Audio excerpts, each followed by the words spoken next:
Merhaba sevgili izleyenler, Kıbrıs'ın Sesi TV 2020 ekranlarında Gündem Özel programında Diyalog Medya Genel Yayın Yönetmenimiz Sayın Reşat Akar'la birlikte sizlerleyiz.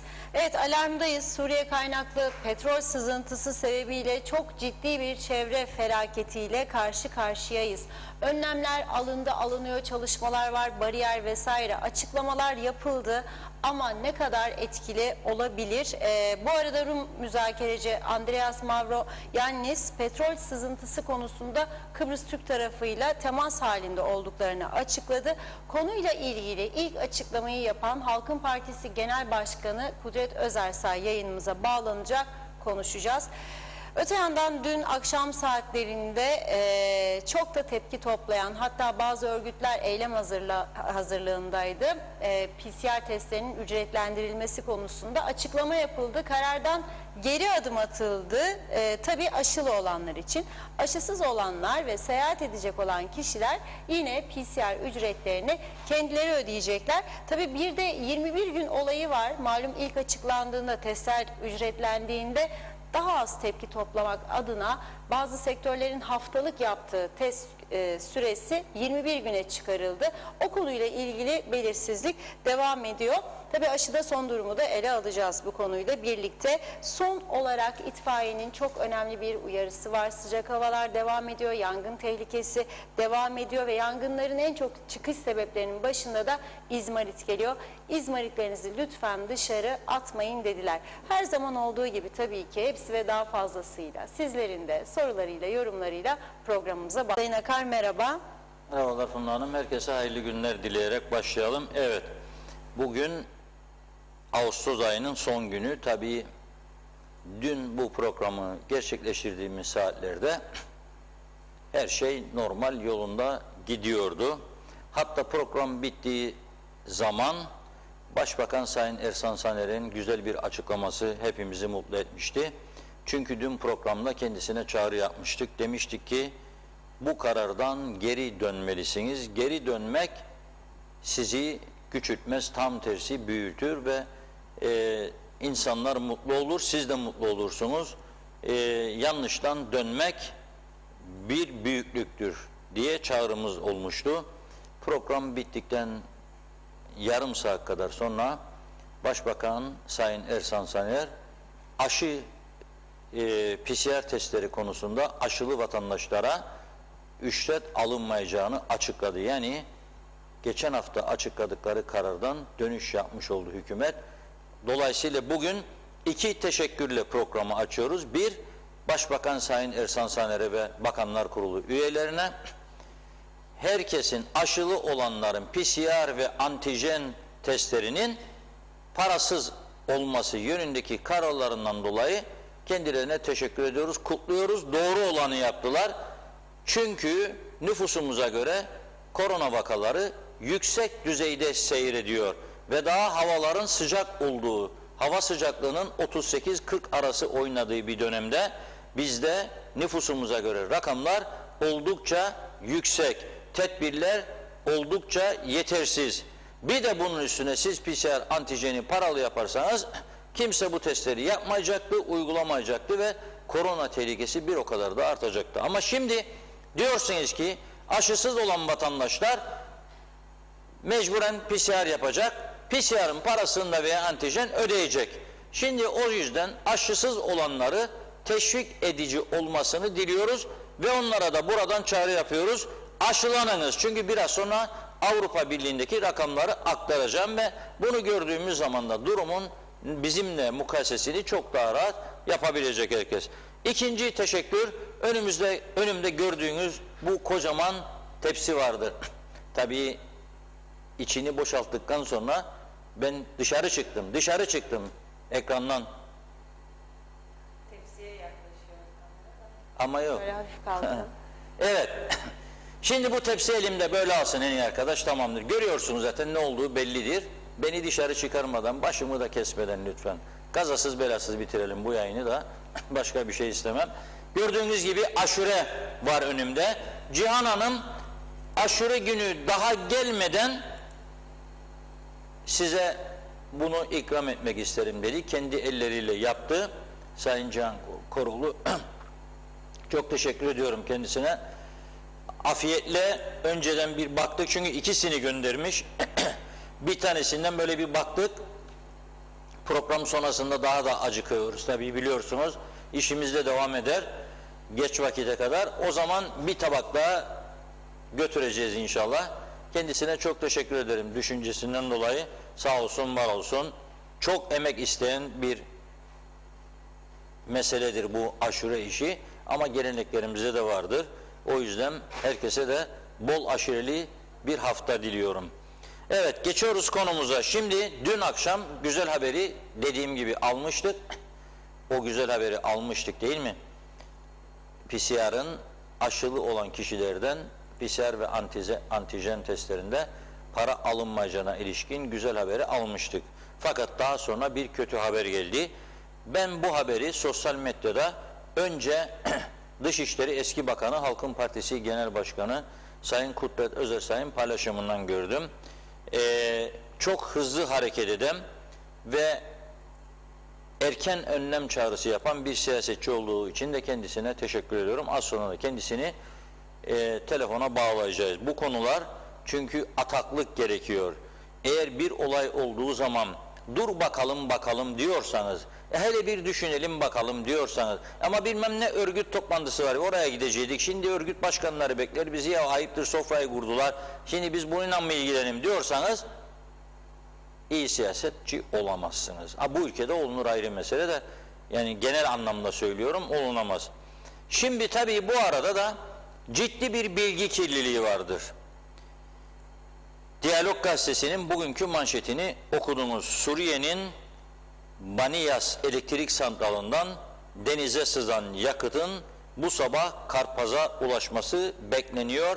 Felaket kapıda dedik. Tabii bu olay olur olmaz Başbakan Ersan Saner o saatlerde Kırıkkale Köyü galiba ve Gaziköy örgütleriyle toplantıdaydı. Dolayısıyla müsteşarına talimat verdiğini açıkladı. Talimat verdim müsteşara dedi. Onun başkanlığında kriz komitesi acilen toplansın. Şimdi aslında bu kriz komitesinin bu konuda uzmanlık alanı mı değil mi, ne yapabilir? Dün gece bana göre basit geçiştirildi bu konu. Çünkü bu konu, yani müsteşarın ve 2-3 tane teknik adamın orada her krize karşı toplanan komitenin yapacağı bir şey yoktu. Nitekim 2,5 saat toplanmışlar. Sonunda Türkiye ile teması kim kuracak? Cumhurbaşkanı ve Başbakanı tabii ki. Onların temasa geçtiği veya geçeceği de netice alınacağı söylendi. Halbuki durum çok tehlikeliydi. Çünkü o saatlerde Rum haber sitelerinde, internet sitelerinde yayınlandı bu olay. Oradan da takip ettiğimize göre 15.000 ton yakıtın Karpaz açıklarına, Apostolos Andreas'ın bulunduğu buruna doğru ilerlediği yönünde bir haber vardı. Şimdi bunun önlenmesi için teknolojik imkanlar yaratılabilir diyorlar. Ama Kuzey Kıbrıs'ta böyle bir imkan yok. Güney Kıbrıs'ın Limassol kentinde ise bir geminin bu tür maksatlar için hazır vaziyette bekletildiği bilgisi var. Kim veriyor bu bilgiyi? CTP Milletvekili Asım Akansoy. O paylaştı. Geç kalmamak, sonradan pişman olmamak adına diyor, Avrupa Birliği ve Güney Kıbrıs'tan somut destek alınmalıdır. Ve şimdi alınmalıdır. Bekleyip görelim falan filan olmamalıdır diyor. Ve burası çok önemli diyor. EMSA'nın petrol sızıntıları için hazır vaziyette beklettiği dispersant yüklü gemilerden biri Limassol'dadır diyor. Bölgeye gelmesi çok zaman almazdı bunun diyor. Malta, Yunanistan ve Hırvatistan'dan da ek gemiler hazır bekler diyor. Ama bu arada Türkiye'nin de buraya 2 tane gemi gönderdiği, gemilerin Cuma günü ancak, bugün daha çarşamba, perşembesi var, Cuma'sı var. Peki bu petrol, kirli petrol ki denizlerimizi mahvetmeye yönelik, geldi mi gelmedi mi? Burası bilmece. Şimdi kısa okuyorum, kararı siz vereceksiniz. Çok insan açıklama yapıyor bizde. Rumlarda bir kişi gördüm. Tarım, Doğal Kaynaklar ve Çevre Bakanı, çünkü odur sorumlu. Bizde Başbakan Ersan Saner'in bugünkü açıklaması, basın toplantısı da yaptı. Suriye kaynaklı petrol sızıntısı hakkında son bilgileri kamuoyuyla paylaşıyorum diyor. Bu bilgilere göre Suriye'nin kirlilik diyor Suriye'ye yönelmiştir diyor. Türkiye'den de diyor 2 atık toplama gemisi bölgeye gelmek üzere yola çıktı. Nene Hatun ve Seyit Onbaşı gemilerinin Cuma günü bölgede olması planlandı de diyor. Ama dün akşamki paylaşımlarda bu petrolün bu sabah Karpaz burnunu saracağı iddia ediliyordu. Turizm Bakanı açıklama yaptı, dedi ki teğet geçti bizi gitti dedi. Kime dayanarak? Hangi bilgiye dayanarak? Hangi uluslararası kuruluşun değerlendirmesini alarak söyledi? I don't know. Bilmiyorum. Kimse bilmiyor. Söylemiş oldu. Bayındırlık Ulaştırma Bakanı diyor ki Akdeniz'de bir çevre felaketi yaşanıyor diyor resmiye Can Altay Hanım. Suriye kaynaklı petrol sızıntısıyla Akdeniz'de bir çevre felaketi yaşanıyor. İlk etapta Başbakanlıkta kriz masası oluşturuldu ve Türkiye Ulaştırma ve Altyapı Bakanlığı ile irtibata geçildi. Türkiye Çevre ve Şehircilik Bakanlığı ile Türkiye Ulaştırma ve Altyapı Bakanlığı'ndan bir heyet KKTC'ye geldi diyor ve heyetle birlikte bir toplantı yapıldı. Bu diyor çok büyük bir olaydır. Akdeniz'de bir çevre felaketi yaşanıyor. Bu felaket için Türkiye ile işbirliği içinde neler yapabiliriz konusunda çalışma yaptık. Takip etmemiz gereken hava durumu da vardı. Meteorolojinin verdiği bilgiye göre koordinatlar yine bize dönüyor. Burada belirsiz bir durum var. Kriz masası toplantımız devam ediyor. Turizm Bakanı teğet geçti diyor. Ulaştırma Bakanı devam ediyor diyor tehlike. Meteorolojiden bilgi aldık. Koordinatlar bize dönüyor diyor. Belirsiz bir durumda var diyor. Falan filan filan. Yeşil Barış Harekatı diyor ki petrol yoğun olmayan bir şekilde yani kısmen Karpaz bölgesine ulaştı diyor. Harekat Başkanı Feriha Tel Hanım'ın açıklaması Suriye kaynaklı petrol sızıntısı yoğun olmayan bir şekilde parça parça Karpaz kıyılarına vardığı bilgisini aldık diyor. Hemen toplanmaya başlanmalı. Artık dakikalarla yarışıyoruz diyor. Bölgede şu anda çevre koruma, sivil savunma, sahil emniyet ekipleri Türkiye'nin gelen 2 römorkun hazır bulunduğunu ve ilerleyen saatlerde bariyer çekileceği bilgisini aldıklarını belirten Tel, sızıntıya henüz uluslararası sulardayken müdahale edilmeliydi. Bu sızıntı hiçbir kıyıya vurmadan durdurulabilirdi. Sızıntı uluslararası sulardayken Akdeniz'e kıyısı olan tüm ülkelerin işbirliği ile çevresi bariyerle çevirerek durdurulabilirdi. Bu konuda sınıfta kaldık diyor. Bir de Biyologlar Birliğimiz vardır biliyorsunuz. Onun başkanı diyor ki Sarp'tan petrolün bizi teğet geçeceği gibi bir görüntü yok. Etkileneceğimiz aşikardır. Kıyı ile teması engellenmeli.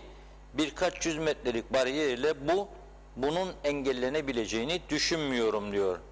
Aksa deneyiminden sonra hiçbir hazırlığımızın olmaması düşündürücüdür diyor. Rum Tarım Bakanı Kadis her türlü müdahaleye hazırız diyor. Ve Suriye'deki santraldan sızan petrolün Karpaz kıyılarını etkilemesi bekleniyor. Durumdan diyor Perşembe gününden beri haberdarız diyor. Geçtiğimiz Perşembeden beri haberdarmışlar. Nasıl olur da biz Salı günü dün daha duyduk bunu. Demek ki kıyılarımız kontrol edilmiyor. Tamamen habersiz bir şekildeyiz. Enteresan bir durum. Enteresan bir durum. Kıbrıs Cumhuriyeti makamları diyor gelişmeleri yakından izliyor. Bölgedeki gemilerden sızan ham petrol değil diyor. O ilişkin olduğu yönünde bilgi ve fotoğraflar geldi diyor. Durumu yakından takip ediyoruz. Her türlü müdahaleye hazırız diyor. Şimdi durum bu çerçevede. Bizden çok açıklama var. Fakat şu an itibariyle gözle görülür bir hareket maalesef yok. Bir de Dipkarpaz Belediye Başkanı Supi Coşkun'un dün akşam geç vakitte yaptığı bir açıklama vardı. Diyor ki geçici bir süre ta ki tekrar bir duyuru yapalım, denize girmesinler diyor Karpaz halkı. Hani bizde de merak var ya, hafta sonu Karpaz'a gidelim, denize orada girelim, çok güzel denizi var, sahilleri var, mis gibi oh, balığımızı da yerik falan filan diye akın akın gidiyoruz ya, bu hafta sonu olamayacak gibi görülüyor bu işler artık. Belki de eğer petrol iddia edildiği gibi ulaşmışsa buralara, birkaç yıl belki de gidilemeyecek. Onun için herkes bugüne kadar gidenler ne mutluyum diye kendi kendine gururlansın. Gidemeyenler de vah be geçen hafta gidecektik de gitmedik de gördüğümün de kaldık maldık demeye devam etsin. Ahı vahı yok. Geldiğimiz nokta budur.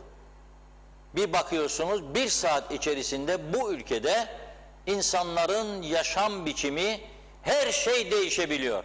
Çünkü öyle iki eşit egemen megemen demekle, devlet demekle devletlik olmuyor.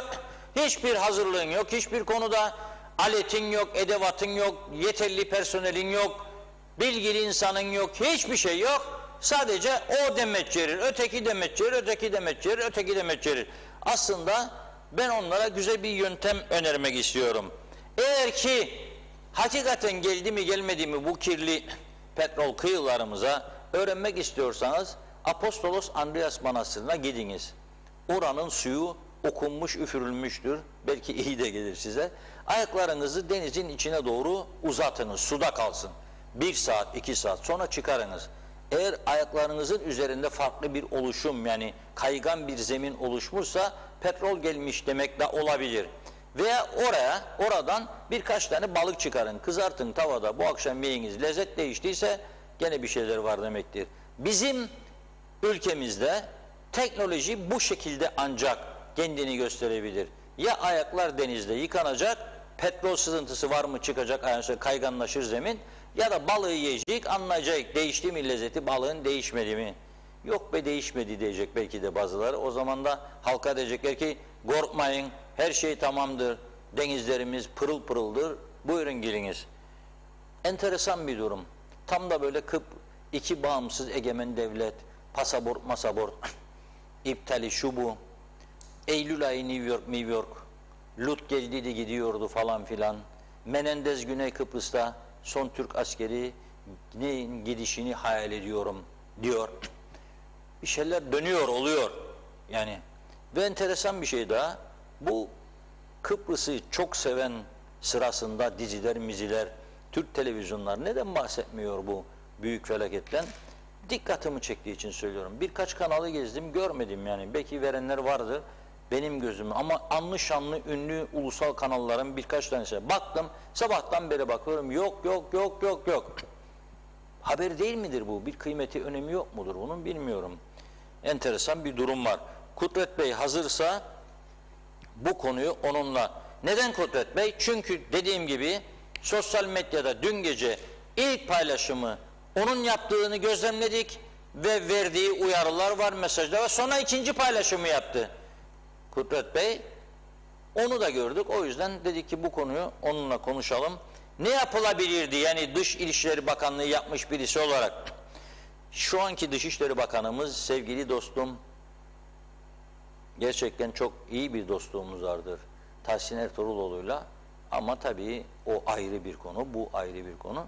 Robert Menendez'in dünkü açıklamasını protesto etmiş. Bugün onu gördüm, çok sevindim. Menendez 4 gündür demeç veriyor Kıbrıs konusunda. 4 gündür de Diyalog Gazetesi yazıyor. Her gün yazmasa tamam. Demek ki ne gazete okuma var, ne haber takipçiliği var, ne Rum basınını izleme var, ne o ne bu. Dağ başını duman almış. Yürüyelim arkadaşlar. Hazır mı? Evet, Halkın Partisi Genel Başkanı Kudret Özersay hattımızda. Kudret Bey merhaba.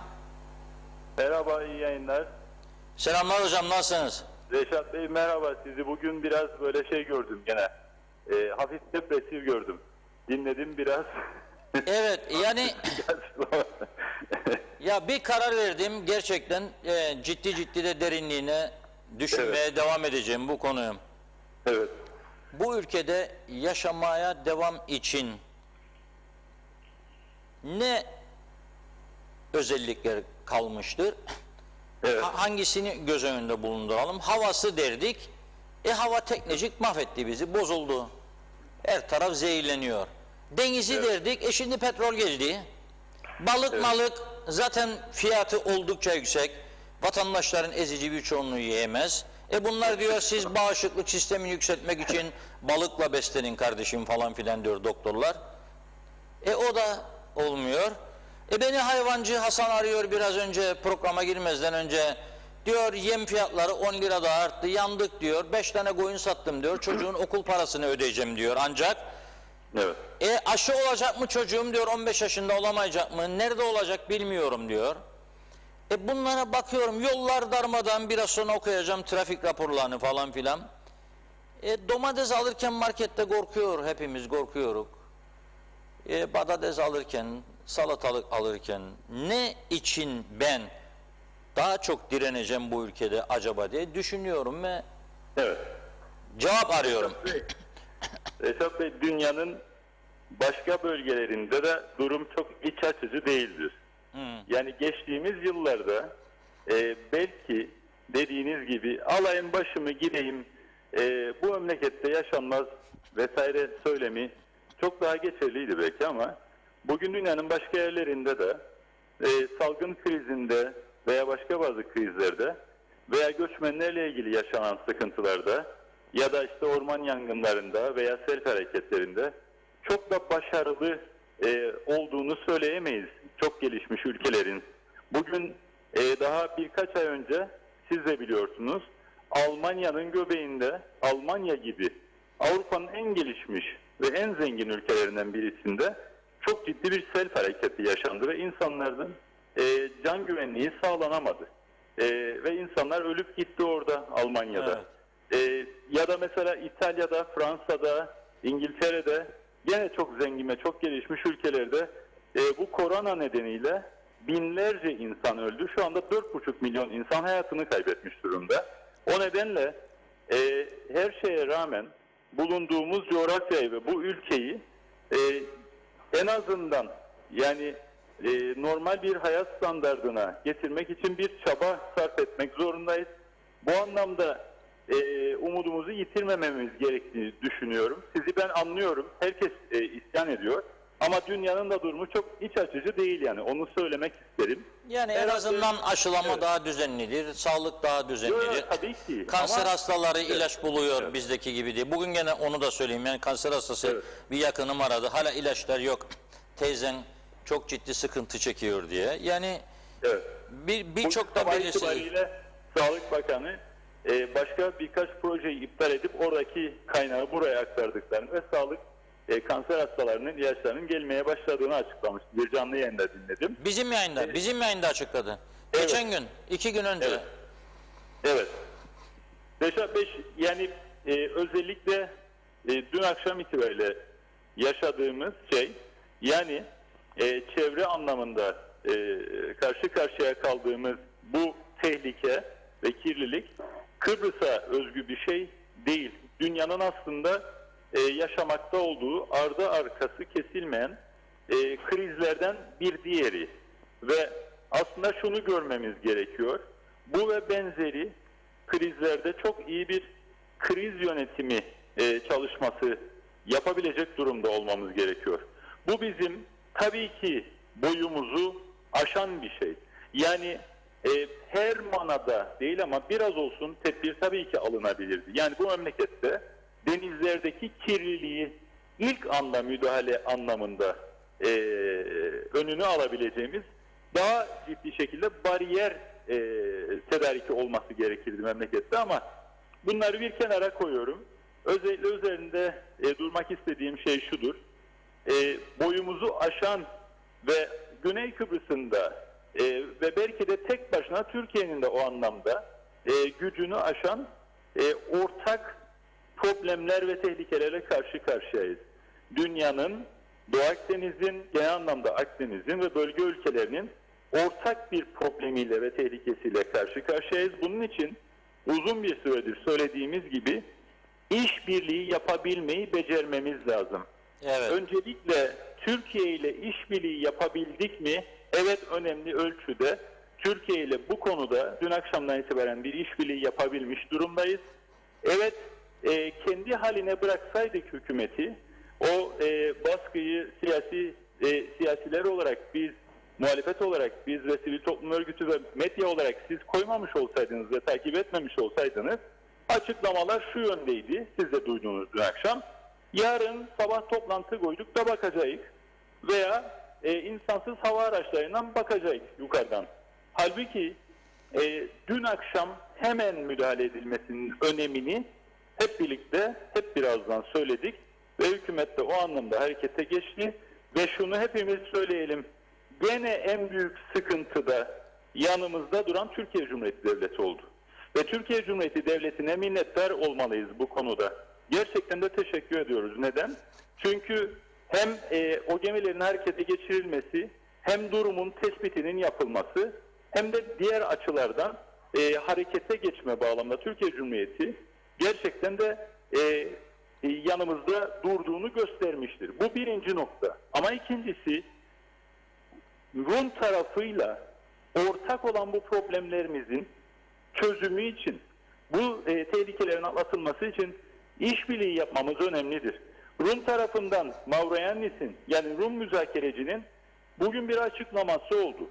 2 kez Kıbrıs Türk tarafıyla temasa geçtiklerini ve yardım teklifinde bulunduklarını, bilgi verdiklerini, bilgi aldıklarını söyledi.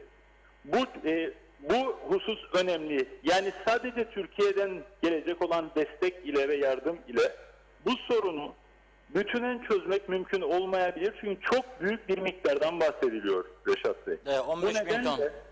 Bu nedenle bunun çözümü için gerekirse Rum tarafından da, gerekirse İsrail'den de, Mısır'dan da bölgede kazı yapan petrol ve doğalgaz şirketlerinin platformlarında hazır beklettikleri o skimmer gemilerden de mutlaka yararlanmak gerekiyor. Bu bir siyaset meselesi değildir. Uluslararası ilişkiler tanıma tanımama meselesi de değildir. Sadece Güney'in çevresi ya da sadece Kuzey Kıbrıs'ın çevresi diye bir şey söz konusu olamaz. Dolayısıyla bu konuda işbirliği yapılması ve yardım teklifi varsa hiç çekinmeden hepsinin kabul edilmesi önemlidir. Avrupa Birliği'nin bu konuda bir eylem planı var. Ve bu eylem planı çerçevesinde Doğu Akdeniz'in çeşitli yerlerinde ve Doğu Akdeniz'de de hazırda bekletilen skimmer gemileri var. Yani deniz yüzeyindeki bu tür sızıntıları emebilecek ve temizleyebilecek nitelikte gemi kapasitesi var. Bu bağlamda ben dün akşam özellikle Sayın Cumhurbaşkanı'yla temas kurmaya çalıştım. Brüksel'le temasa geçsinler ve Avrupa Birliği'nden doğrudan doğruya bunu talep etsinler. Türkiye'den talep ettik. Türkiye'ye yardıma geliyor. Yardım elini ilk uzatan oldu. Dediğim gibi, her zamanki gibi. Ama bunun yanında neden daha farklı yerlerden de destek alıp olabildiğince minimize etmeyelim bu olumsuzluğu. Bu çok önemli bir husus. Çünkü bu durumlarda yapılan şey, biz dün akşam Halkın Partisi olarak uzman kişilerle temasa geçtik. Yani profesyonel dalgıçlarla özellikle bu platformlar ve etrafında temizlik faaliyeti yapan ya da sızıntı olduğunda bunu önlemek için tedbir alan bu yerlerde çalışmış insanlarla konuştuk. Söyledikleri şey öncelikle bariyerler ile etrafını çevirmek, benzin içerisinde muhafaza etmek ve kıyıya gelmesini önlemek. Çünkü bir kez kıyıya ulaştığı takdirde temizlemek yıllar alabiliyor ve çok ciddi zararlar ortaya çıkabiliyor. Bariyer meselesi bir. İkincisi, bu alan içerisinde skimmerler ile bunun emilmesini sağlamak. Ama şimdi geldiğimiz noktada görüyoruz ki suyun sıcaklığı nedeniyle bu fuel oil çökmeye başlamış durumda. Deniz dibine doğru bir çökme olduğu söyleniyor ve bir aynı zamanda katılaşmayla birlikte aşağıya doğru çökme olduğu söyleniyor ki bu o skimmer gemilerinin bunu çekmesini, su üzerinden emmesini önleyen bir şey. Ne yazık ki bir miktar bu çökmeyle birlikte denizin, yani açık deniz bölgesinde veya karasularımız içerisinde ciddi bir çevre kirliliğine neden olabilecek ama bundan sonrasıyla ilgili olarak da bunun çözülmesini sağlayacak bazı kimyasallar kullanıyorlar uluslararası alanda.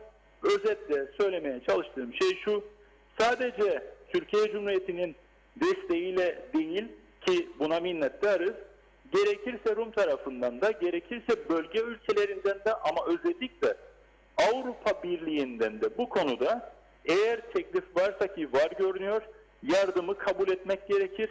Örneğin Tepebaşı'ndaki orman yangınında bundan 1 sene 2 sene önce biz görevdeyken Kıbrıs Rum tarafından o yardımı kabul etmiştik. İyi ki de ettik, hiç pişman değilim. Çünkü en azından bir miktar ağacı kurtarabilmiştik o dönemde. Bize göre bu son derece önemlidir. Yani işbirliği meselesi, tabii ki bütün bunlarla ilgili bu kadar bariyeri bulunduramayabilirsiniz. Bir Kuzey Kıbrıs Türk Cumhuriyeti, bir Kıbrıs Rum Devleti skimer gemileri bulunduramayabilir. Buna mali imkanı yetmeyebilir. Ama marifet bölgedeki diğer devletlerle hızlı bir biçimde proaktif bir diyalog içerisine girip işbirliği yapabilmektir. Çünkü bu sahiller kirlendiği zaman Güney'in de sahilleri kirlenir, Türkiye'nin de sahilleri kirlenir ve Güney'in de, Türkiye'nin de, İsrail'in de, diğer devletlerin de, KKTC'nin de turizmi bundan olumsuz etkilenir, çevresi ve sağlığı olumsuz etkilenir. Bunlar ortak sorunlardır. Bu bağlamda işbirliğinin Kıbrıs'ta çözüm olsun olmasın ne kadar önemli bir şey olduğu bir kez daha ortaya çıkmıştır. Evet. Peki ama siz şimdi ben programın başında okudum Rum Tarım Doğal Kaynaklar Çevre Bakanı Kostas Kadis'in açıklamasını. Perşembe gününden beri takibimizdedir diyor. Siz de diyorsunuz ki bizim yetkilileri 2 kez uyardıkları yönde açıklamalar var. Öyle mi? Mavlayanis'in yaptığı açıklama var. 2 kez temas ettikleri yönünde. Tabii bu şunu akla getiriyor. Yani dün itibariyle Kıbrıs Türk kamuoyunun ve bizlerin bilgisi oldu da acaba dünden de önce Kıbrıs Türk yetkilileriyle bir temasları oldu mu Kıbrıs Rum tarafının? Yani ayın 25'inden itibaren bunu takip ediyor durumdayız saydılar. Bunun bilgisini daha önce bizim yetkililerimize verdiler mi acaba? Eğer verdilerse ve eğer kamuoyuna bu yansımadıysa ve herhangi bir tedbir alınmadıysa o zaman durum vahimdir Reşat Bey. İşte bence evet, siz bunu meclis kapalıdır tabii ama bir siyasetçi olarak sormanız lazım bu soruyu. Sorgulayacağız. Yani ve yetkililerin de sonra, açıklaması lazım. Eğer Rum yönetimi Perşembe gününden beri bildiği bu büyük felaketi bizden gizlediyse Rum yönetiminden o zaman işbirliğini düşünmememiz lazım. Gitsinler isterse. Ama eğer Rum yönetimi bizi uyardıysa ve bizimkiler bunu sakladıysa ve üzerine yattıysa bu kadar büyük bir felaketin devam ya ilçe örgütleri yiyelim, davulu da alalım, tokmağı vuralım, çalalım da bir şey değil oyma. O zaman da tabii bizim taraftaki siyasetin tabii vahim bir durum sorgulanması lazım. Hatta yargıya taşınması lazım. Kim ise sorumlusu Perşembeden beri tutuyor. Sen bir ülkeyi topyekün tehlikeye sokacak bir durum karşısında sesini çıkarmıyorsun. Ayrıca ben biraz da farklı düşünmeye başladım. Yani bu Kıbrıs, evet biz tutuyoruz bir kısmını ama bizim değildir ya. Tümünündür. Yani bu şimdi biz burada tesadüf silah var, bayrak var diye benim değildir ama Karpas sahili sadece. Bütün Kıbrıs'ındır. Yarın bir çözüm aşamasında bende kalıp kalmayacağını kim garanti edebilir? Tabii ki işbirliği yapması lazım. Bunun şeyi yok ki, bunun farklı bir durumu. Zaten insanlığın ortak mirasıdır ve bu karşılıklı bağımlılık ilişkisi nedeniyle bir kıyının zehirlenmesi veya kirlenmesi demek karşı kıyının, yani mesela Orta Doğu'yu düşünürseniz bütün o kıyıların tehlike altına girmesi anlamına geliyor. Bu hafife alınacak bir şey değildir. Daha genel bakmamız gerekir. İnsanlığın ortak mirasından bahsediyoruz. O nedenle bakın bir örnek vereyim. Avrupa Birliği Komisyonu bir hafta önce bir açıklama yaptı. AB Komisyonu yaptığı açıklamada Rum tarafına elektrik üretiminde güneş enerjisi ve daha çevre dostu elektrik üretimine geçmesi için çok büyük bir kaynak, euro bazında çok büyük bir kaynak ayırdıklarını söyledi. 100 milyon euro. Bu kaynakla bir dönüşümün gerçekleştirileceğini ve örneğin artık doğalgazla elektrik üretimi mi yoksa güneş enerjisiyle elektrik üretimi bir dönüşümün gerçekleşeceğini söyledi. Sorarım o zaman ben. Bu ülkenin uluslararası alanda bu ülkemizi yani temsil edecek olan kişilerin, etmesi gereken kişilerin bunu sorgulaması ve Avrupa Birliği nezdinde bunu en üst düzeyde sürekli tekrar etmesi gerekir. Nedir bu? Kardeşim, Kıbrıs'ın sadece güneyinin temiz enerjiden yararlanmasının hiçbir manası yok. Kıbrıs'ın kuzeyi bunun dışında tutulursa bunun hiçbir manası yok. Su arıtımı konusu da böyledir. Sağlık konusu da böyledir. Konusu da böyledir. Elektrik enerjisinin üretilmesi ve denizlerin temizliği konusu, kirliliği konusu da böyledir. Havanın temizliği, kirliliği konusu da böyledir. Bunlar birbirinden ayrılabilir şeyler değildir. Sınır vardır iki devlet arasında ama bu sınırın varlığına rağmen Avrupa Birliği de çevreye ilişkin bu adada yapacağı yatırım veya vereceği desteğin adanın sadece bir tarafını kapsamasının hiçbir manası olmayacağını görmesi ve bilmesi gerekir. Bizim bunu ön plana kesinlikle çıkarmamız gerekir ve o kaynaktan da gerçekten samimiyetle söylüyorum yararlanmamız gerekir. Bugün elektrik santralinin, yani Teknecik Elektrik Santrali'nde bugün yaşadığımız sıkıntı, çok özetle bugün yeni bir gelişme var çünkü onu söylemek istiyorum. Elektrik santralinde, Teknecik'te 2018-2020 döneminde, yani 3 yıl görevde olduğumuz dönemde, evet, filtre takma açısından mali bir yük vardı ve filtre takamadık ama diğer verdiğimiz sözü yerine getirdik. Yani kirli yakıt kullanılmasına müsaade etmedik. Yakıtın limitler içerisinde olması konusunda hassasiyet gösterdik ve temiz yakıt kullanılmasını sağladık. Bizim şu anda yapmış olduğumuz eleştiri hükümete şudur. Son bir yıl içinde, bakın son 11 ay içerisinde Teknecik'te kullanılan yakıtın standardına özen göstermedikleri için kirli yakıt gelmeye başladı. Limit üstü yakıt kullanılmaya başladı. Gerek ucuzdur diye, gerek ihalesiz doğrudan alım yapılıyor diye kirli yakıt kullanıldığı için de maalesef çok daha fazla bir kirlilik ortaya çıkmaya başladı ve zehirlenme oranı arttı. Bugün ne oldu biliyor musunuz? Bugün mahkemelerimiz önünde devam eden bir davada elektrik kurumunu temsilen yargıç önüne çıkan müdür muavini şu izahatı yaptı. Doğrudur dedi. Son 2 sevkiyat, birisi gemiyle yakıt sevkiyatı, diğeri de hatırlayacaksınız tankerlerle yakıt sevkiyatı.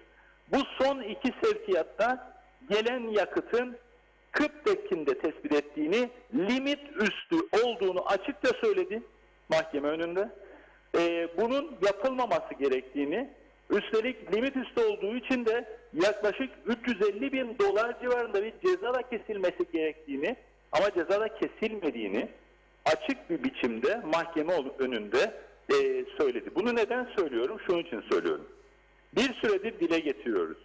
Kıptek kendi yaptığı tahlillerde aldığı yakıtın limit üstü olduğunu gördü. Yani zehirli olduğunu, daha fazla zehirleyen bir yakıt olduğunu gördü ama bunu kamuoyuna açıklamadı.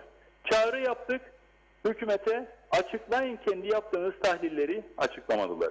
Örnek verin, dışarıda biz tahlil yaptıralım dedi sivil toplum örgütleri ve siyasi partiler, ona da olumlu yanıt vermediler. Dolayısıyla hassasiyet şunla ilgilidir. Durmadan, ihaleye çıkmadan, doğrudan alım yöntemiyle limit üstü yakıt satın alınması bu kirliliği daha da artırıyor. Onun için Avrupa Birliği'nden de Türkiye'den de bu elektrik üretim noktasında Teknecik santralinin, bu santralin aslında doğal gaz ile elektrik üretir noktaya dönüştürülmesini sağlayabilmemiz lazım ki bundan yola çıkarak güneş enerjisini daha üst düzeyde kullanabilelim. Bunlara odaklanmamız gerekir ama maalesef bakıyoruz 10 gün önce Bakanlar Kurulu oturup bir karar almış ve yakıtın niteliklerini aşağıya çekmiş Reşat Bey. Yani bundan sonra limit üstü olmasın alınan yakıt diye kalitesiz yakıtı aslında limitlerin içerisinde göstermek için bazı standartlar, bazı limitler aşağıya çekilmiş hükümetin aldığı kararla. Bunlar önemli meselelerdir. Geçmiş yıllarda da elektrik kurumu sorun halinde hep olmuştur. Sorunlar bir bütüne çözülmedi. O anlamda biz her zaman için sorumluluğumuzu kabul ettik ama bir de gerçek var. Görevde olduğumuz dönemde en azından kirli yakıt kullanılmasını, kükürt ve benzeri açılardan kirli yakıt kullanılmasına müsaade etmedik. Bundan sonra da mevcut hükümetin de bu konuya özen göstermesi gerektiğini sürekli olarak vurguluyoruz. Mesele de bundan ibarettir. Çok teşekkür ediyoruz hocam. Sağ olun. Biz teşekkür ederiz. İyi yayınlar. İyi günler hocam. Görüşmek üzere. Kolay gelsin. Evet, mesajlar çok birikti galiba. Birkaç tane mesajla başlayalım. Evet. Da bu konu üzerinde söylenecek çok söz var. Kıptek Elektrik Kurumu. Öyle devam ederseniz hemen hızlıca başlıyorum her zamanki gibi. Çok teşekkür ediyoruz ilginize. Gürkan Giritli, Vedat Allah Kerim iyi yayınlar diledi. Mustafa Özcan da, Hasan Coşkun da. İyi ki varsınız. Bugün yeme 10 lira zam yaptı. Kuzu fiyatı düştü. Et fiyatı aynı diyor. Ali Çeliker de hayırlı yayınlar dilerim. Reşat abi kolay gelsin yazmış. Mehmet Uluçaylı da herkese sağlık dolu günler diliyor. Cengizhan Refikoğulları. Merve Sadrazam, Sayın Uçener, pandemi hastanesi kaynak yetersizliğinden çöküyor derken Fikri Ataoğlu, doktor olan Koral Çağman'a bağlı olan kurumu müdür ataması yapmaya hazırlanıyor. Geçen hafta 2 tane kendi bakanlığına atadığı müdür yetmedi. Koral Çağman'ın bakanlığına da atama yapılıyormuş. Ömrü bitmek olan hükümetin bir bakanı olarak bu halka acımıyor. Sonra da çıkıyor petrol sızıntısı için gerekli önlemleri aldık diyor. Öncelikle bu atamaları yapmayalım demiş. Yazıktır, günahtır diyor Merve Hanım. Dürü Çörekçioğlu, sizi çok beğenerek izlememe rağmen bir eleştirim var diyor. Evet, maalesef programa her zaman vaktinde başlayamıyoruz. Gecikmeler yaşıyoruz. İzzet Kahraman da iyi yayınlar diledi. Mehmet Kurtulmuş, Ağustos ayının son gününden selamlar. Funda Hanım, Reşat Bey, sağlıklı, hayırlı çalışmalar. Allah'ım işlerinizi rast getirsin hepimizin. Mehmet Bey. Evet. Nazime Nalbant, tüm herkese sevdiklerime iyi akşamlar. Üzücü olaylar duyuyoruz. Ağustos'un sonuna geldik. İnşallah Eylül hayırlı olur. Reşat Bey, güzel haber. Bu halkımızın dediği oldu. Paralı da hiç kimse para verip yapmayacaktı PCR testlerini. Vaka sayıları da çok olacaktı diyor. Böylelikle vakaların da önüne geçilir. Mutlu güzel akşamlar. Hepinize sevgiler yazmış. Evet, Gürkan Yakış iyi yayınlar diledi. Erol Topçu da bakıyorum. Hacı Baysal, Reşat abi yine yandaşa gün doğdu. Yarın oraya atıktan sorumlu müdür müsteşar atanırsa şaşırma abi yazmış. Ali Özgünel, size bu memlekette kime inanalım? Reşat Bey, geçen gün başbakan dedi ki aşısız olanlardan PCR test paralı olacak dedi. Resmi gazete herkesten para alınacak. Bugün karar değişti. Yarın Bakanlar Kurulu'ndan ne çıkacak çok merak ederim diyor. Bunlar kendi aralarında bile anlaşamadı. Yarın mahkemeye gidecekler. Geçmişte bunlar yaşandı. Saygılarımı sunarım. Akçay Muhtarlığı iyi yayınlar, iyi ki varsınız demiş. Çok mersi. Gürkan Giritli, petrol akıntıyla 2 saate gelebilir diyor mesajında. İsmet Ezel, gelsin de Tekneci'ye verelim yazmış hemen altına. Zehra Sencer, Karpaz'dan sevgi ve saygılarını yolladı. Mehmet Kor Yiğit, Reşat Bey kolay gelsin fakat ben bir şey soracağım. PCR antijen testleri ücretsizdir açıkladılar fakat bugün Mausa'yı aradık, yapamayız dediler bize çünkü ellerinde kit yoktu diyor. Mustafa Kanizi, o da Mausa'da bir haftadan beri devletin kiti yok diyerek ücretsiz antijen testi yapılmıyor. Parayı veren özel sektörde test yapabiliyor. Bu ne çelişkidir yazmış. Hasan Ertem, ateşe versinler petrolü, denizde yansın bitsin yorumunda bulundu. Nazime Nalbant, evet, şimdi bir de İran'da sızma oldu. Denizlerimiz kara oluyor. Çevremizde ve denizlerimiz kirleniyor. Çok tehlikelidir. Sakın denizlere de girmeyin. Her şey üst üste geliyor. Bakalım ne kadar zarar olacak. Denizde yaşayan canlıların da hepsi ölecek. İnanın çok üzgünüm demiş. İnşallah çok zarar olmamasını dilerim diyor. Zehra Sencer, biliyorsunuz Karpaz'dan yazıyor Zehra Hanım. Demiş ki Funda Hanım, gerçekten denizdeki yağ tabakası oldu. Yazık. Hüseyin Arslan iyi yayınlar diliyor. Hacer Özer'den, evet, dağlarımız yandı, yeşilliklerimiz yok oldu. Petrol geldi, masmavi denizlerimiz mahvoldu. Memleketin hiçbir yerinde hayır kalmadı. Eser Yurteri de iyi yayınlar. Şahidoğlu, sağlıklı yayınlar canlarım, sözün bittiği yerdeyiz, yaşanacak ne kaldı, umudumuz da kalmadı diyor, saygılarımı gönderiyorum. Hilmi Kırcı, sevgili Kudret Bey, doğa olaylarına diyeceğimiz bir şey yok, İnsanların esas şikayeti yönetilememektir yazmış. İzzet Kahraman, boşuna demiyoruz, Kuzey Kıbrıs'ın kendi parası yok, nasıl düzelecek, başkasının parasını kullanırsan sonuç bu olur yazmış. Temaya Baş Londra'dan selamlarını yolluyor. Vedat Özkan, evet yine içimiz karardı. Geçen gün Kıbrıs'ta hemşire okulunu bitirip orada çalışan bir tanıdığımızın kızı Ankara'ya kesin dönüş yapmış. Kendisine neden geldin diye sordum diyor. O da demiş ki Ankara'ya kurban olayım, kurtuldum. Her şey çok pahalı diye feryat etti. Adı olup da kendisi olmayan hükümetinize duyurulur. Necdet Mavi Gözlü, Kuzey Kıbrıs Birleşik Afrika Pakistan Cumhuriyeti'nden hayırlı yayınlar diliyor. Tüm Kuzey Kıbrıs halkı Karpaz'a petrol temizlemeye davet ediyorum. Herkes 3'er 4'er benzin bidonu alsın, Karpaz'da buluşalım. Hem temizlik yapmış oluruz hem biraz da stok yapmış oluruz. Hadi hep beraber Karpaz'a yazmış. Ali İbrahim, Allah size sabır versin. Söyle söyle söyle, o şarkı yok mu? Elbet bir gün buluşuruz ve anarız. Londra'dan selamlar diyor Ali Bey. Mehmet İnancı, hoş vakitler değerli dostlarım. Deltasız günlere. Emin Özatilla, iyi yayınlar. Kudret Hoca'nın ağzına sağlık. İşbirliği şarttır. Hasan Nihat Erduran, Kıptek ve bilimum fosil yakıtlar bizi kanser yapar. Bu kabul edilmezdir. Interconnect'e giderken dünya, bizde ayak sürmek boşuna zaman kaybı. Türkiye, İsrail, Lübnan, Kuzey Kıbrıs, Güney çok ivedi interconnect olup bölgenin yeşil enerjiye geçip küresel ısınmayı frenlemede kolektif çalışması şarttır. Saygılar dedi. Ulus Barani, bizi idare edenler ne zaman doğruyu söylediler ki bu petrol sızıntısıyla ilgili de doğru konuşsunlar diyor. Hep atmasyon yapıyorlar yazmış. Cihan Köroğlu, iyi yayınlar diliyor. Çok mersi. Erol Tamer Güçer, maşallah bravo yazmış. Mehmet İnancı, laflarda suçlu çok Reşat Bey, ancak bir tek kişi yargı önüne çıkmadı. Kıptek telef oldu, ne olacağı belirsiz bir kurum oldu. Vurguncuların yuttuğu paraları halktan çıkartmaya bakıyorlar. Yazık diyor ve eklemiş, Reşat Bey sayenizde testlerin ücretsiz yapılması kararı alındı. Allah razı olsun, bu halk size çok borçlu, çok şey borçlu diye yazmış. Evet, Hasan Nihat Erduran da son mesaj, sonra ara vereceğim. Diyor ki Kıbrıs Türk Hava Yolları bile mecliste örtüldü. Sayıştay, Mali Polis bypass edildi. Bu da yargılamada güveni sarstı. Sahte testi ortaya çıkaran memur bir maaş ödülü hak etti yazmış. Ali Rıza Kavas, sizlere kolay gelsin, iyi yayınlar diliyor. Ve Hasan Bey'in bir mesajı daha var. Birleşmiş Milletler para verdi, pasaport verdi de biz mi kullanmadık? Ercan bile hala yok hükmünde, Birleşmiş Milletler uyur diyor. Meclisimiz, basınımız, STÖ'lerimiz meclise ninni okur. Ne statü koymuş bu? Hayret dedi.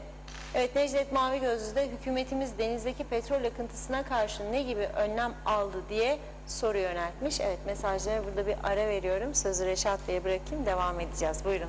Hükümetimizin alabileceği hiçbir önlem yoktur. Çünkü elinde hiçbir alet, edevat, malzeme, önleyici bir durum yoktur. Hükümetimiz Rum tarafının geçen Perşembeden beri haberdar olduğu bir konu hakkında daha dün gece belirli bir saatten sonra uyanmış ve bir şeyler söylemeye başlamıştır. Her kafadan bir ses çıkmaya devam etmektedir. Her biri farklı farklı demeç vermektedir.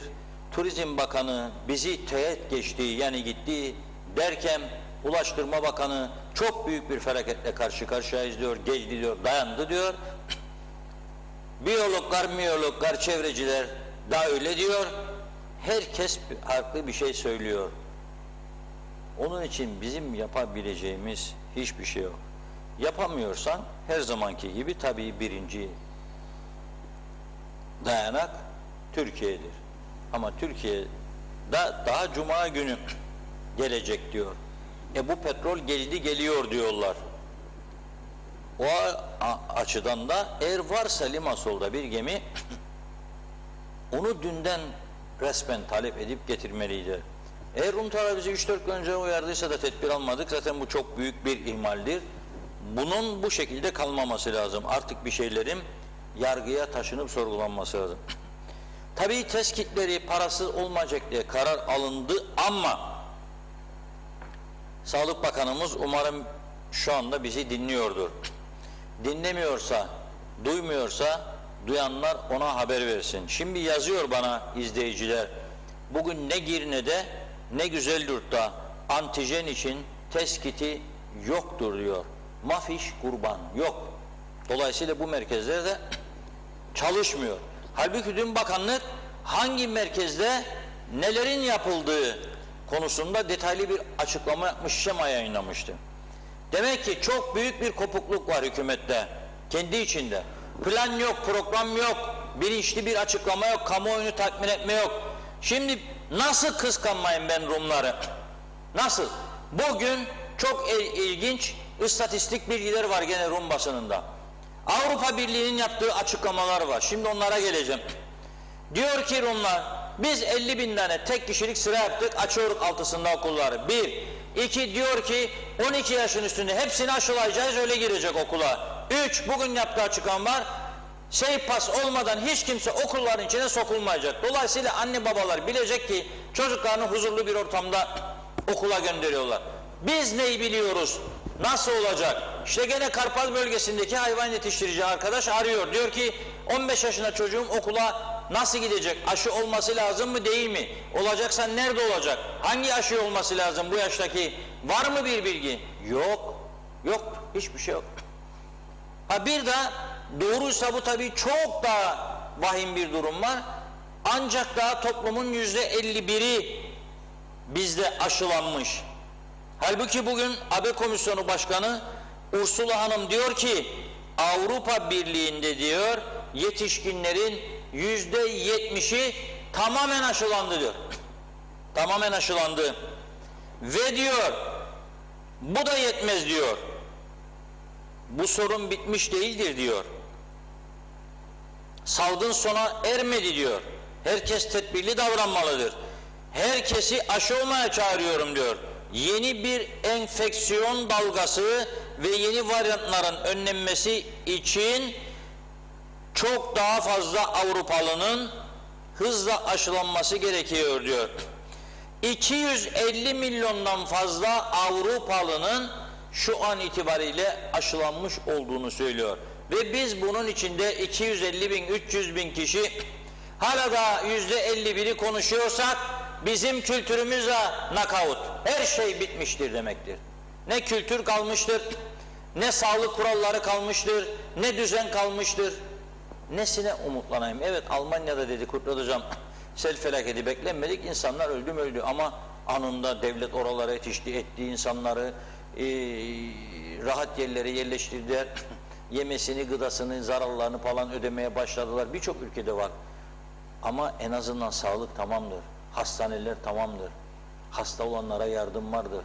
Cebindeki paraları toplama gibi bir soygun düzeni yoktur. Olmayana da tedavi vardır, olana da tedavi vardır. Eşitlik, adalet, insanlık vardır. Bizde bunların hangisini sahibiyiz acaba? Lütfen kendi kendimize soralım. Hangi insanlık, hangi adalet, hangi sağlık kuralı, hangi güzel yaşam biçimi? Nerede? Nesi var? Nesi kaldı? Yani biz yarattık ama bunu. Bakın Kudret Hocam diyor ki az önce teknoloji konusunda çok daha vahim bir durum var diyor.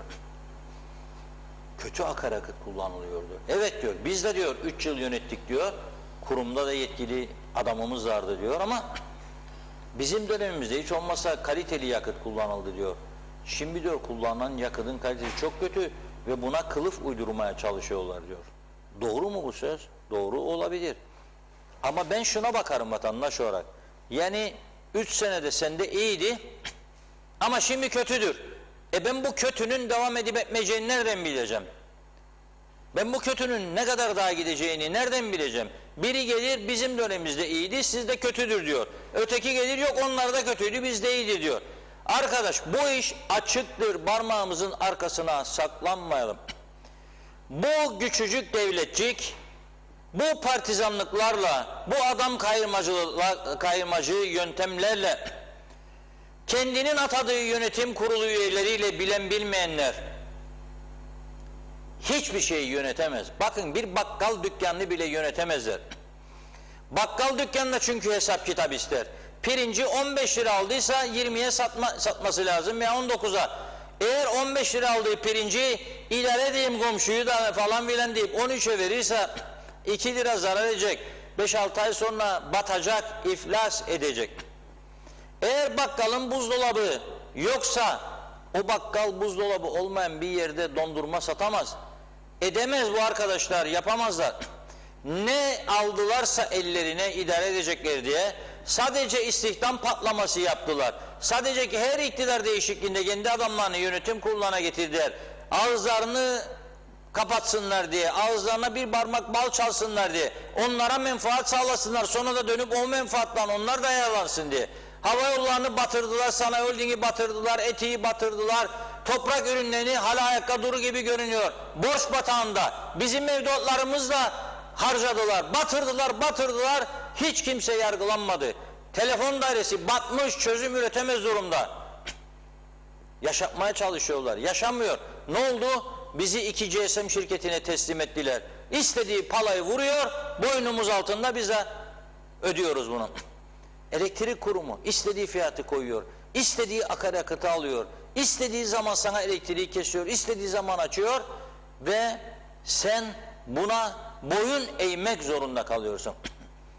İktidarlar başka, sendika başka, çalışanlar başka, herkesten bir ses.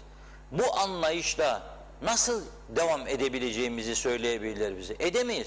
Ha, o tarafta da AİK dedikleri bir Cyprus Electric Authority var. Ve devletin kontrolünde, ama bizim gibi değil. Onun başkanını, yönetim kurulu başkanını hapse koydular. Hem de Diko Partisi'nin genel sekreterliğini yapmış adam. Hem de Güney'in en ünlü avukatı. Hapse koydular bir ihalede yolsuzluk yaptı diye.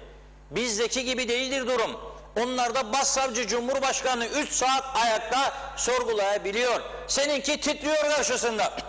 Kapat kardeşim bunu diyor, kapatıyor, aç diyor, açıyor. Sende böyle bir anlayışlar, böyle bir kültür var. Yapamazsın kardeşim. Yapamazsın. Hiçbir şekilde yapamazsın. Kim gelirse gelsin yapamaz. Diyebilir misin bana özelleştireceğim elektrik kurumu? İlk günden yıkacaklar. Yumurtalarla bakanlık kapısına saldırı. Polisinden çatışma. Ertesi gün vazgeçilecek. Koalisyon ortaya edecek, durun ya biz bunun için gelmedik ya. 40 yılda bir iktidara geldik, bırakın idare edin. Biz mi düzelecek ya? Nerede duracaksa duracak, bu iş diyecek. Ve bugün İtfaiye Müdürlüğü de açıklama yapacak ve diyecek tabii devlet ajansımız diyor ki başta aldı. İtfaiye Müdürlüğü seyahat halinde iken araçlardan yol kenarlarına aracıyla işlerine sigara izmariti atılmamasını istedi. Başlık bu. Ama haberin içine geliyorum. Haberin içine çok mühim bir nokta var. Nedir bu nokta? Hiçbirimizin ama durup dururken düşünmediği bir nokta. Kaç bin tane evin elektrik sayacı eskimiş çürümüştür. Milattan önce kalmıştır. Kaç bin tanemizin evindeki elektrik sayaçları taktığımız o dev kaloriferleri çekemeyecek durumdadır. Çekemeyince pat diye patlıyor bir şey. Kaç bin evde sigorta yoktur ve yangınlara sebebiyet vermektedir. Var mıdır bir tane Avrupa ülkesi ki bu çağ dışı elektrik saatlerini kullanmaya devam ediyor olsun? Var mıdır bunun yüzünden ormanlar yansın? Açıklamadılar hala daha Karşıyaka'daki yangının nereden çıktığını. Nereden çıktı Karşıyaka'daki yangın?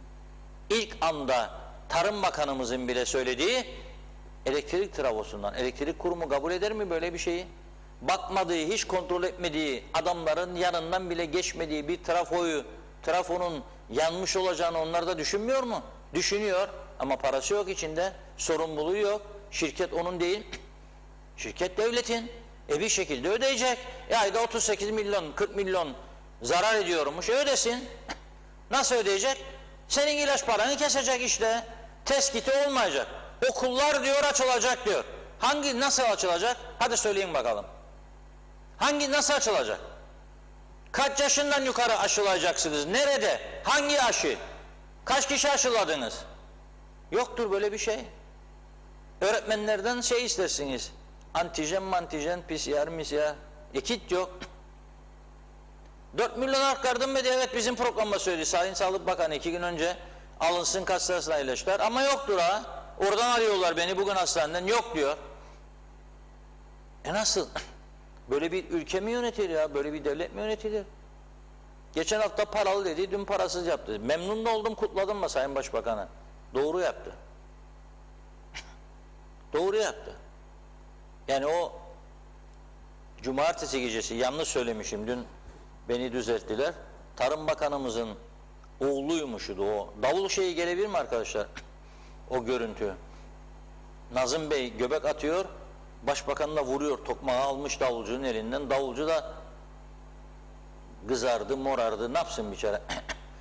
Aldı tokmağın eline, davulcu başka vuruyor, Başbakan başka vuruyor. O çifte vuruyor, o tek vuruyor, bir şey değil. Bak bak bak bak. Nasıl görüyorsun değil mi? Ne büyük bir heyecanla, böyle mutluluktan uçuyor. Helal olsun. O da oynuyor.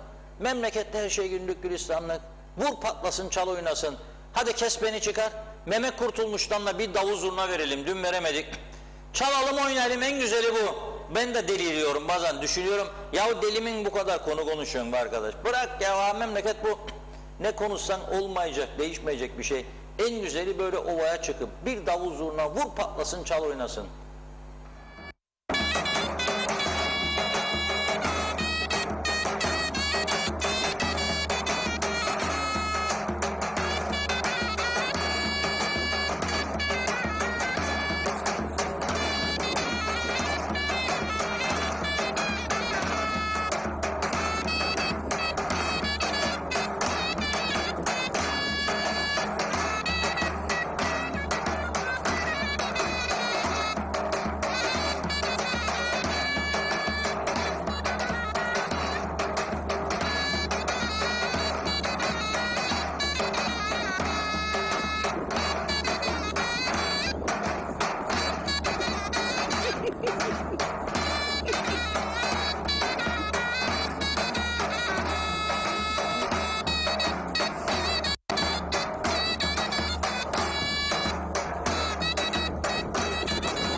Evet.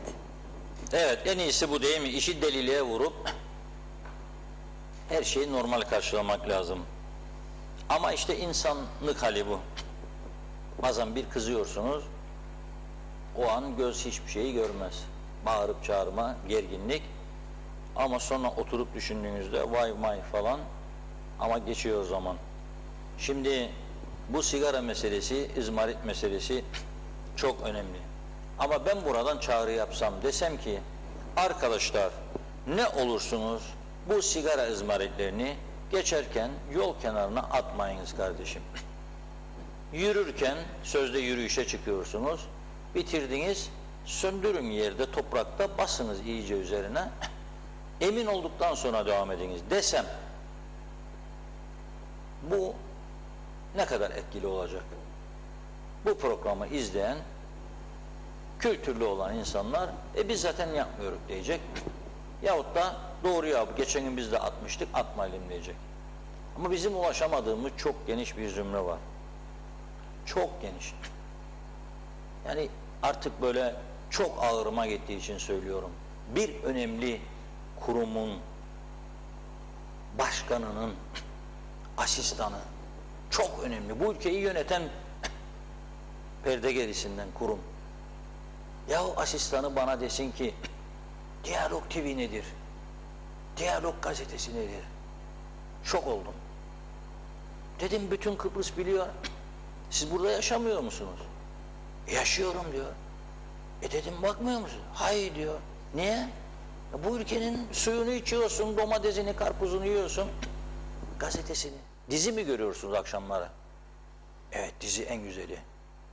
Kahramanlık dizileri hele bugünlerde son derece önem taşıyor. Onları izlemeye devam edelim. Ben buna nasıl anlatacağım İzmarit meselesini? 25-30 bin tane Asyalı ve Afrikalı insan var. Okullarda bunların, eğer gidiyorlarsa okullara, tabii çoğu gitmiyor ha. Okullarda gidenler için söylüyorum. Gitmeyenler de iş yerlerinde, çalıştıkları yerlerdeki ustacıkları onlara diyor mu? Ey Muhammed, ey kaka kuli kuli, geldin bu ülkeye ama dikkat et, bu kurallar var. Diyor mu? Uymadığı zaman onu ihbar ediyor mu? Bu ülkeden geri gitmesini teşvik ediyor mu? Etmiyor. Demek ki bu ülkenin şok anlamında şok edici kararlara ihtiyacı var.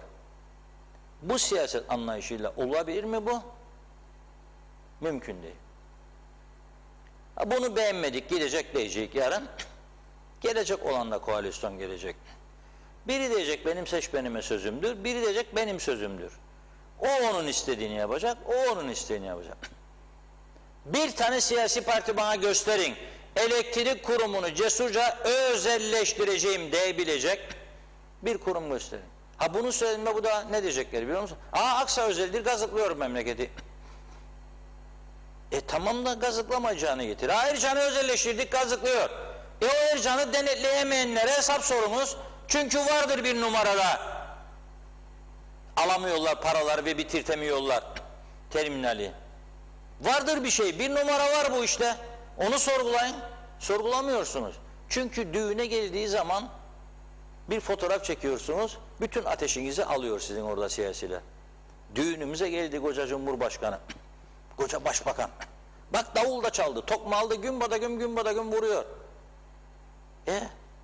Bunun hatırı var ya, nasıl gidip hesap soracağım şimdi ben buna Ercan Havaalanı?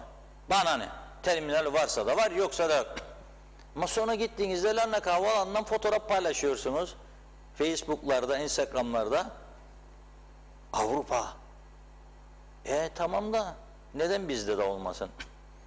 Sen onun bıraktığı paha biçilmez değerdeki mal mülkü 47 senede yedin bitirdin, sıfır noktasına getiriyorsun şimdi. Son kalan araziler de dağıtılıyor. Dağlar, mağlar, ormanlar gitsin, bir şey değil. Ve bunların hesabının sorulmayacağını düşünüyorsun bir gün. Ve bedel ödetmeyeceklerini düşünüyorsun. Mümkün mü bu? Onun için Karpaz konusunda Kudret Özersay Bey'in söylediklerine katılıyorum. Rum tarafıyla bir an önce hızlı işbirliğine gidilmelidir. Avrupa Birliği'nden de açık ve seçik yardım istenmelidir. Dışişleri Bakanımız Senatör Robert Menendez'i 4 gün sonra eleştireceğine bu işlerle uğraşması lazım. Şu anda benim için hayati mesele Menendez'in söyledikleri değil. Menendez başından beri bildiğimiz Yunan dostu, Rum dostu bir senatördür. Onun için Makarios yüksek nişanı ile ödüllendirildi dün Güney Kıbrıs'ta. O ödülü alınca tabii ki bizim sevmediğimiz lafları söyleyecek. Mühim olan onu eleştirmek değil. Onun dışındaki senatörlerin kaç tanesiyle diyalogumuz var? Kaç tanesini yanımıza çekebildik? İngiltere'de bir ara 180'lere çıkmıştı Türk Kıbrıs'ın dostları adı altında Lordlar Kamerası'nın üyeleri vardı. Ne yaptınız bunları? Nereye gitti bu insan? Neden bizi terk ettiler? Çünkü burada vatandaşlarının mallarını çaldık. Sattık evleri, paraları aldık, tapusunu vermedik. Döndük başkasına verdik. Ve bunlar sorgulanmadı, yargılanmadı. Hiç kimse. Herkes kendi tarafına çekti. Ve memleketin en önemli makamlarında oturanlar da çaldı onları. En önemli makamlarında oturanlar da çaldı. İzah ettiğiniz bu dünya sadece bizimdir. Öyle mi? Ve dayadık sırtımıza, anavatan bizi kurtarır. Yok. Kurtaramaz anavatan da seni. Yok. Bu öyle o kadar kolay bir iş değildir. Bir dünya hukuku var. O kadar kolay değildir. Hepsini kaybettik. Terk ettik. Öyle sözde kahramanlık, pehlivanlık, artık o dönemi terk etmek zorundayız. gerçeklerle yüzleşmek zorundayız. Eğer Rum tarafı geçen Perşembe'den beri bildiği halde bizi uyarmadıysa derhal Birleşmiş Milletler Avrupa Birliği nezdinde en sert protestoyu yapmalıyız. O bakanların kapısına gidip dozerlerle, kamyonlarla yıkmaya çalışan bütün insanları da toplayıp Ledra Palas'ın önüne gitmeliyiz. Alet edevatla, kamyonlarla, arabalarla protesto etmeliyiz. Eğer bize bildirdiği halde bizimkiler görmedim, duymadım, konuşmuyorum demişse ve bizi bu felaketin eşiğine getirmişse onları derhal yarın sabah uyanır uyanmaz ilk iş yargıya taşımalıdır. Birileri bunu yapmalıdır. Artık bir yerde dur denmezse bu ülkede yaşamamızın gerekçesi ne olacak diye düşünmemiz lazım. Yani ben bir saat içinde memleketim benim elimin altından gidiyor. Haberleriyle uyanmak istemiyorum. Herhalde siz de istemezsiniz. O zaman vatandaşlık görevlerimizi yapmamız lazım bizler de. O gün gelmiştir. Daha fazla gecikmemek lazım. İşte öğretmenler feryat ediyor. Bana yazanlar Girne'de Güzelyurt'ta teskiti yok. Ben de size diyorum ki toplanın, gidin kapısına bakanın, gidin Maliye Bakanı'nın şu para vermiyor kendisine. Arayın hakkınızı. Çocuklarınızı göndereceksiniz yarın. Hangi güvenle, hangi cesaretle göndereceksiniz?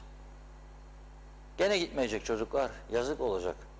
2 yıl eğitimden kopardığınız çocukları çok yazık olacak. Gerçekten üzülüyorum ama üzülmekle de düzelecek gibi bir durum yok maalesef. Çok mesaj yoksa devam edeyim. Çok Yok, konu var. devam çünkü. edelim, devam. Evet. Azaldı mı mesajlar bugün? Yo, azalmadı, karşılıklı konuşmalar da var. Saç modelinizi mi beğenmediler bugün acaba? Yo, bilmem, göreceğim. Yoksa aşureden mi kıskandılar? Yok canım, niye? Bence aşuremizden kıskandılar. Yo. Neyse. Şimdi bugün Polis Genel Müdürlüğü'nün haftalık raporu yayınlandı. Trafik kazalarıyla ilgili.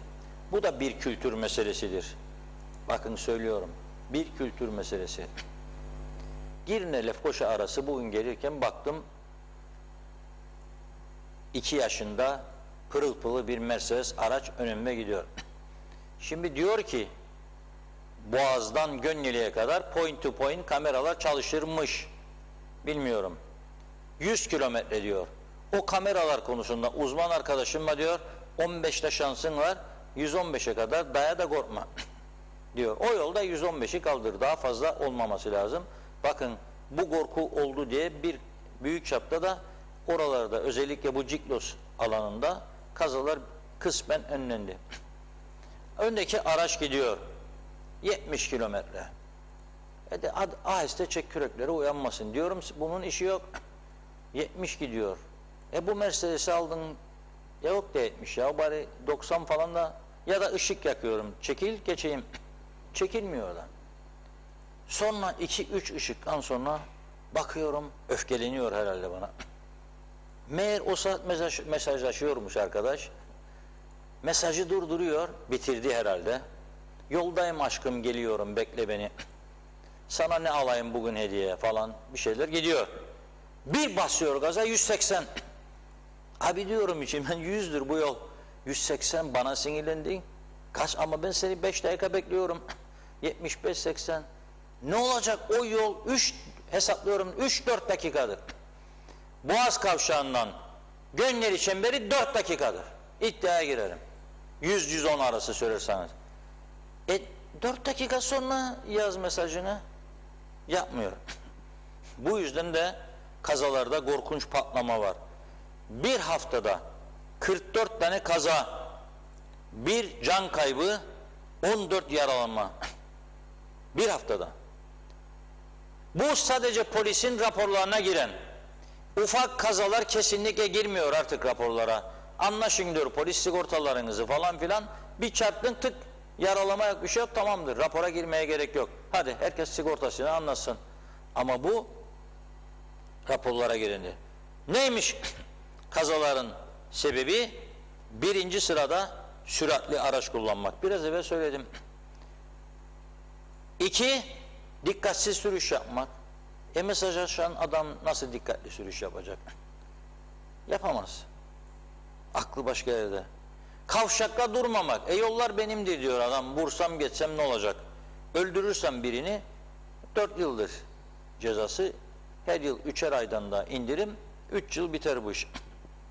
Yakın takip, trafik ışıklarına bakınız. Hangi Avrupa milletinde vardır bu Allah aşkına? Yani biraz evvel Kurtlar Hocam dedi, başka var mı bu ya?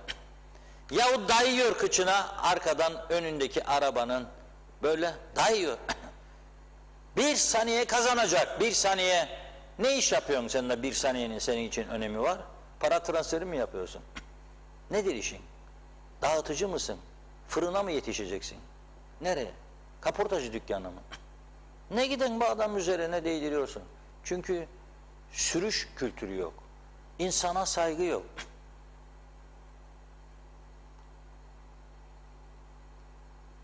...586.000 da üzerinde...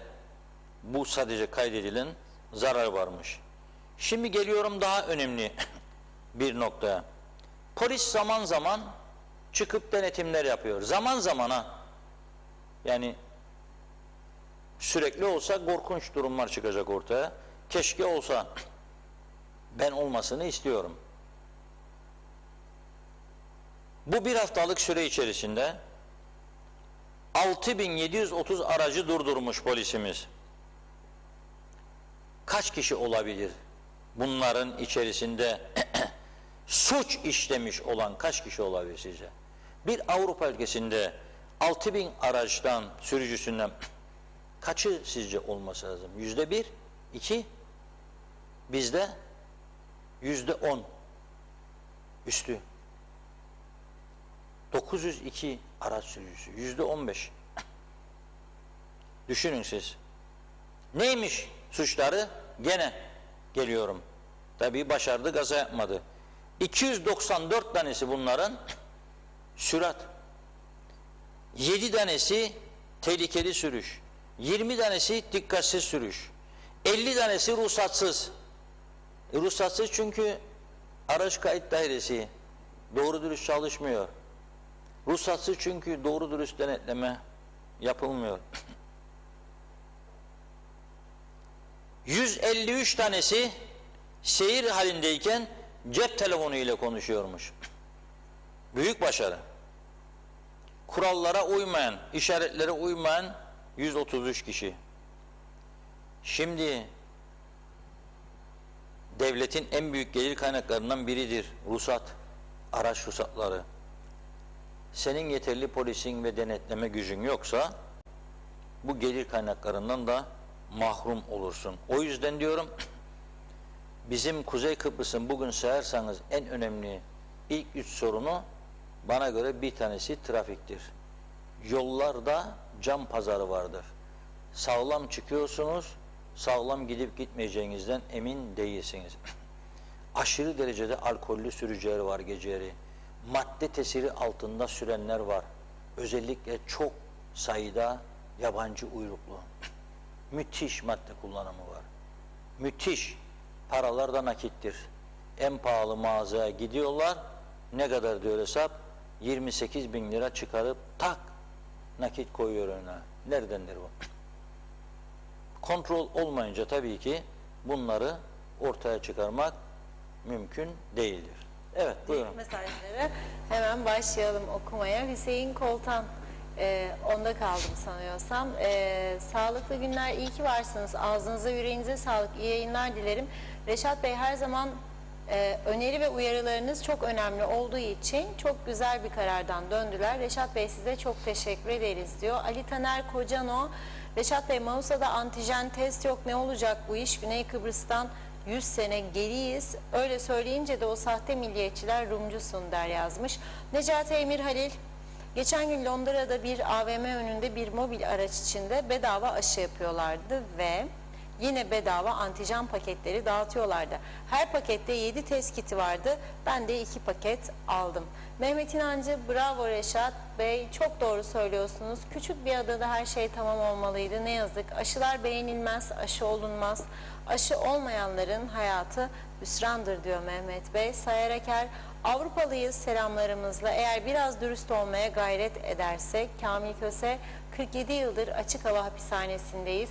Böyle devam ederse bir 50 yıl daha aynı olacak. Hasan Aşar, test kitlerinin bedava olduğunu söylediler ama resmi gazetede yayınlanmadı Reşat Bey diyor. Nilüfer Canova, hep bir belirsizlik, hep bir plansızlık, hep bir kendi kendimize dünyadan bir haber yaşamak. Hangi tarafından tutarsanız elinizde kalıyor. Hal böyle olunca devlet de tabii sembolik kalıyor diyor. Şevket Tacel, Reşat Bey hani siz davul çalacaktınız demiş. Sayar Aker, Reşat Bey'e teşekkürler, TV 2020'yi şahlandırdı. İsmet Ezel, oyuncu sekip topuğuna vurmadı eliyle diyor. Evet, Barış Turan, atmayacağım, sözünü dinleyeceğim, özellikle dikkat edeceğim Sayın Reşat Akar dedim. Evet, Metin Maraşeli, Reşat Bey kıskananlar çatlasın, TV 2020 ciddi yayıncılık yapan tarafsız tek TV'dir diyor. Hasan Çevik, bu kadar eleştiriye rağmen bu ülkeyi yönettiğini zannedenlerin hiç ama hiç umurunda değil. Gelsin paralar, girsin cebe. Halkın vergileriyle saltanat sürüyorlar. Pişkinliğin bu kadarı Mozambik'te bile yoktur. Pes dedi. Mehmet İnancı, kaleden kaleye top atıp oynayacaklar Reşat Bey. 25 vekille yönetilsin, yasa yapsınlar. Bakanlık verilmesin vekile yazdı.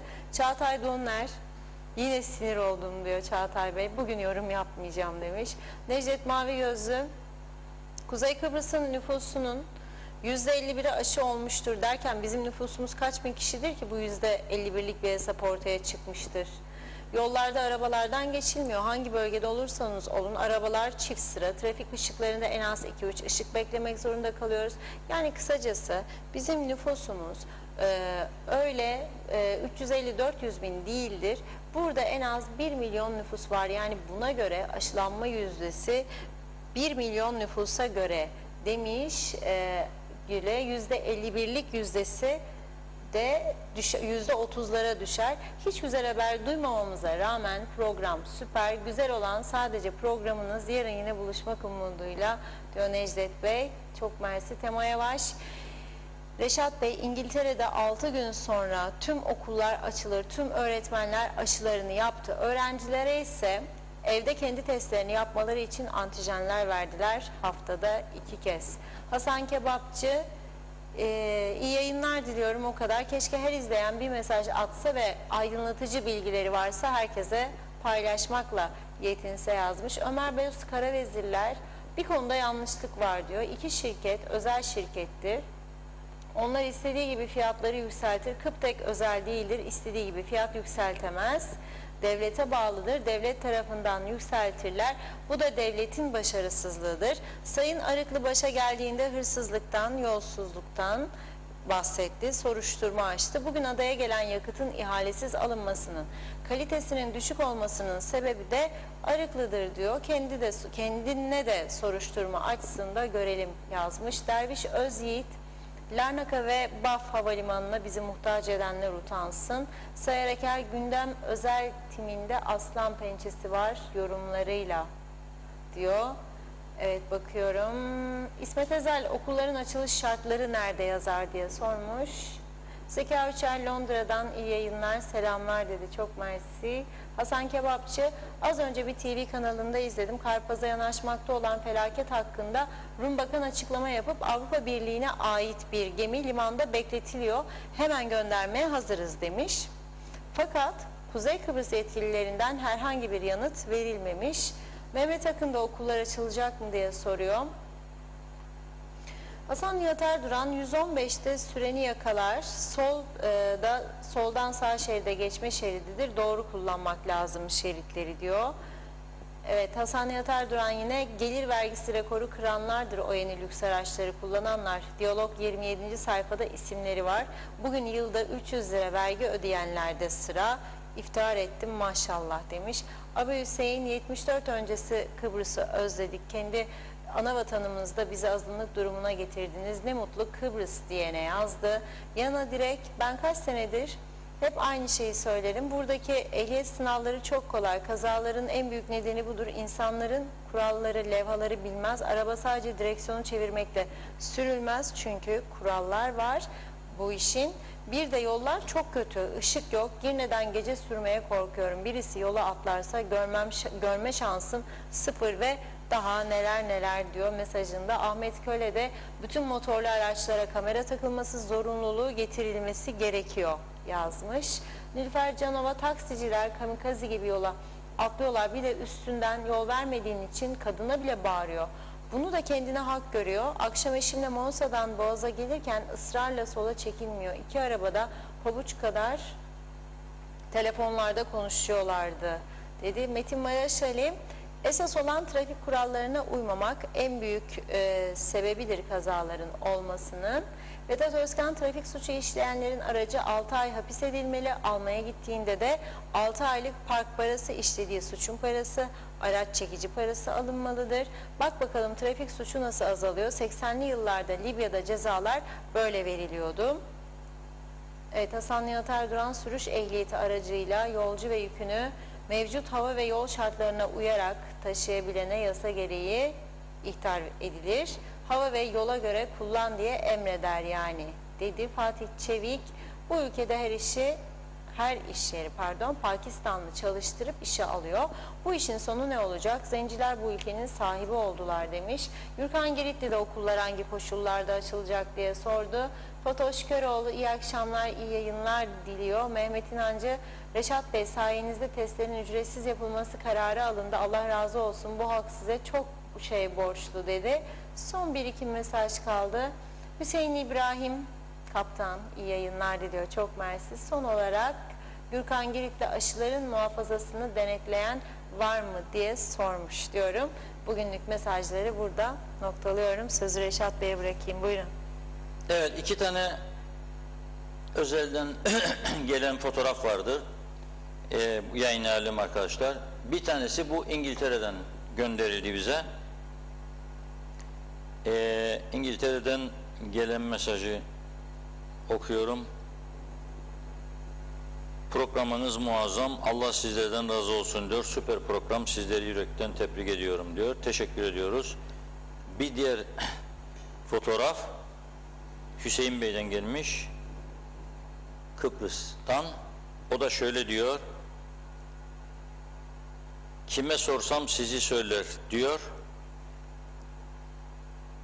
Havuzun başında oturur bayanlar. Reşat Akar TV başladı derler diyor ve hep sizi görürler diyor bizim bölgedeki insanlar. Çok teşekkür ediyoruz. Sağ olun, var olun. Güzel dilekleriniz için. Ve bugün aslında İsmet Esenler hocamızın petrolle ilgili dün burada söylediği bir şarkı vardı. Bugün ona el vereceğiz. Sırf petrol şeyini tartıştığımız için, ama son dakika haberini veriyorum size. Türkiye Cumhurbaşkanı yardımcılığından, yani Fuat Oktay Bey'in ofisinden bir açıklama yapılmış. Yeni, şu an için. Karpaz açıklarına 19 kilometre mesafede ana kütleden kopmuş bir kirlilik var diyor. 5 deniz aracı ve İHA'larla takip ediliyor. Yani durum oldukça ciddi. Türkiye bu işi takibine almış. İnşallah büyümeden önlenir. Bir turizm ülkesiyiz. Başka bir gelir kaynağımız hemen hemen yok. O açıdan denizlerimizi temiz tutmalıyız. Ayrıca Karpaz çok güzel bir yer. Karpaz'ı ve diğer yerlerimizi çok güzel bir şekilde korumalıyız. Evet, İsmet Esenler hocamı kırmıyorum. Bugün aslında beklettiğim başka bir çok genç müzisyenimizin, bir çocuğumuzun çaldığı bir parçayı yayınlamak istiyordum. Dün de gündemimizdeydi. Onu da yarına bırakıyorum. Yarın kısmet olursa onu dinleriz. İsmet Esenler hocamızı dinleyelim, sonra veda edelim.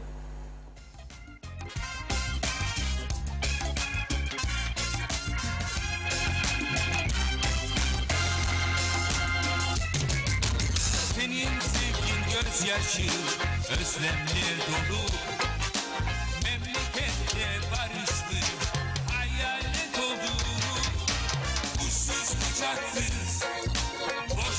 düşmeler. Vazgeçin ne olur vaadle doldu. 63'ten sonra hep göçebe oldu.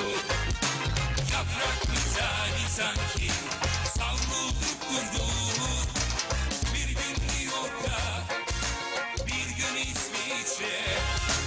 Benim şefakar köyüm inler şehire. Petrol gaz nerede? Sevdik kardeşçe. Yeşil alda Kıbrıs'ım yeter herkese. Gelecek nesiller kurbanı bize. Petrol gaz nerede? Sevdik kardeşçe. Yeşil ada Kıbrıs'ım yeter herkese. Gelecek nesiller kurbanı bize.